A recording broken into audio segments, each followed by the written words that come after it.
ప్రభు భూమి మీద జీవిస్తున్న దినాల్లో చెప్తున్న మాట ఏంటంటే, ఒక మనుషుడు అంటే ఒక మనిషి లోకమంతా సంపాదించుకున్నాడు. ఇది వాళ్ళు రావాలి, వీళ్ళు రావాలి, మాకు ఆ ఊళ్ళో బంధువులు, ఈ ఊళ్ళో బంధువులు, మాకు బలగం బంధుత్వం ఉంది, వాళ్ళు వస్తారు, వీళ్ళు వస్తారు, మాకు కష్టం వస్తే, నష్టం వస్తే, సమస్య వస్తే, విమర్శ వస్తే మాకు అందరూ వస్తారు, ఈ బజార్ మొత్తం కూడా మా వాళ్ళే వస్తారు అని కూడా చెప్పుకుంటాం. మొత్తం నా వాళ్ళే, నాకు బలం ఉంది అని చెప్పుకుంటాం. నువ్వు అందరూ సంపాదించుకుంటున్నావు, అన్ని లోకమంతా సంపాదించుకున్నావు, కానీ నీ ప్రాణమును పోగొట్టుకుంటే ఏంటి ప్రయోజనం? నేను ఇందాక చెప్పేది, నువ్వు ఇతరులకు మేలు చేస్తున్నావు, వాళ్ళకి ఏదో మేలు చేసి వాళ్ళని సంపాదించుకున్నావు, లోకమంతా సంపాదించుకున్నావు. మరి చివరికి తన ప్రాణం పోగొట్టుకుంటే, అంటే నీ ప్రాణమును నువ్వు పోగొట్టుకుంటే, మనిషి ప్రాణం పోద్ది ఖచ్చితంగా. అయితే నేను చెప్పిన మాట కదా, నీకు నీవే మేలు చేసుకోవాలి.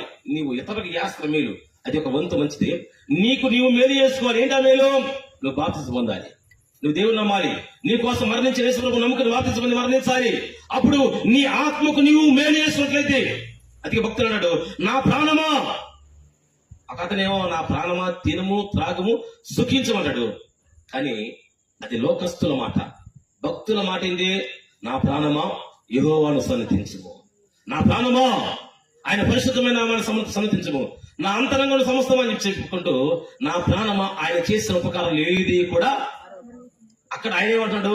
నా ప్రాణమా తినుము త్రాగుము సుఖించము, ఈ కొట్లు చెట్లు పొట్లు అన్ని పడేసాయి, కొత్త కొత్త అని కట్టుకో అని ఎవరితో చెప్తున్నాడు? తన ప్రాణంతో చెప్తున్నాడు, తన ప్రాణంతో చెప్తున్నాడు. కానీ వాక్యం సహకరిస్తుంది, నా ప్రాణమా యెహోవాను సన్నతించు, ఆయన చేసిన ఉపకారాలు, ఆయన చేసిన ఉపకారాలలో ఏది మరొకము. మన ప్రాణంతో చెప్పుకోవాలి.